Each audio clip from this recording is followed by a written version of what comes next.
Welcome to the web series Exploring 9/11, The World Before and After, a production of the National September 11th Memorial and Museum.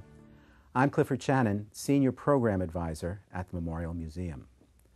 My guest today is Bernard Heykel, who's Professor in Near East Studies at Princeton University and also the director there of the Institute for Trans-Regional Study of the Contemporary Middle East, North Africa, and Central Asia. He is an expert on Islamic political movements and legal thought, and we're very happy to have him here today. Thank you. There's so much to discuss in thinking about the antecedents of Al-Qaeda, where it comes from, but perhaps the broader picture of what modern political movements in the Islamic communities of the world have been through the 20th century is the way to get into the question of where Al-Qaeda emerged from. How do you see modern politics intersecting with Islamic theology in the 20th century, and which strands led us towards Al-Qaeda? Al-Qaeda as a movement is a hybrid movement that emerges or that at least brings together various strains of Islamic political thought, strains that don't always necessarily sit comfortably together, and I'll get to that in a moment. But you certainly have the Muslim Brotherhood, a movement that started in 1928 in Egypt, which was an anti-colonial movement and a movement that called for the Islamization of Muslim society, of Arab societies and Muslim societies, a return to Islam. You also have a strain of theological thinking that comes out of Saudi Arabia that is injected into Al-Qaeda's thinking. This is a strain of theology that is very anti other kinds of Muslims.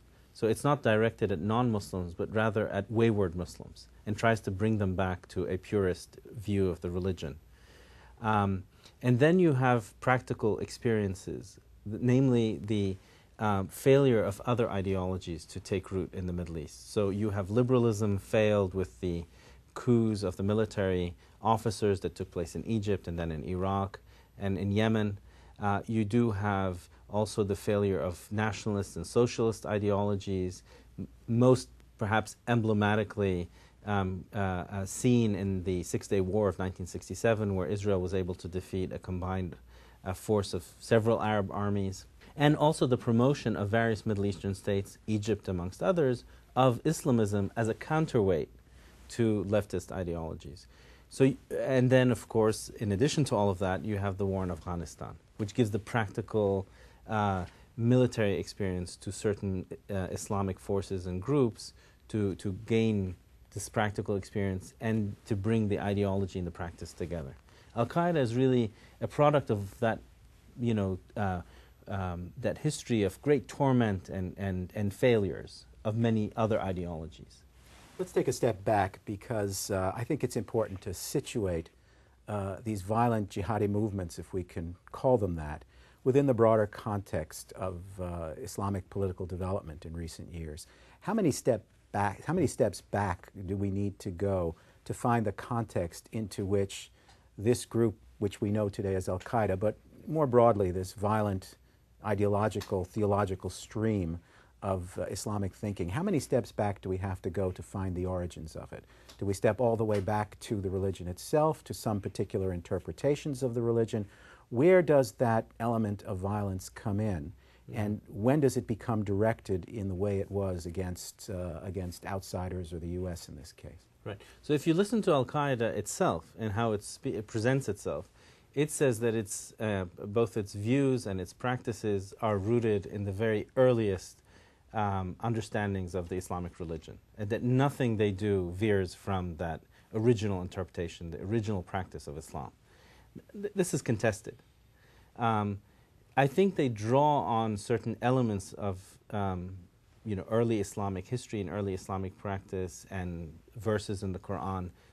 There's no doubt about that. They don't emerge sort of out of purely a 20th century context. I mean, there is a pre-modern context to Al-Qaeda, ideas about jihad, ideas about defensive war, ideas about the infidel and what you can and cannot do to a non-Muslim. All of this is rooted in the Islamic tradition. The violence, though, that's directed particularly at other Muslims is something that is new. relatively new. It's an 18th century phenomenon that one could go back to. And then more to the point, the violence that's directed at the state, at wanting to capture a state, comes out of the Muslim Brotherhood experience. And the Muslim Brotherhood, I think, can be understood as a movement that is interested in power for power's sake, and uses Islam as an ideology for getting to that power. So they're opportunists, and they're not purists or principled people.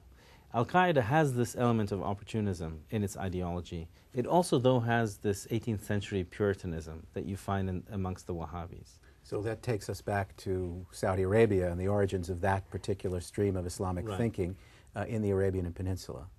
Right, and this is a stream that is called Wahhabism.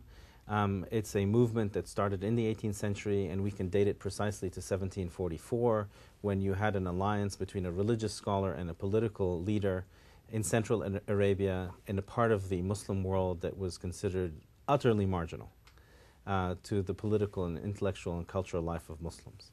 So in this remote place, an alliance was forged, and a very powerful reformist, muscular ideology emerged.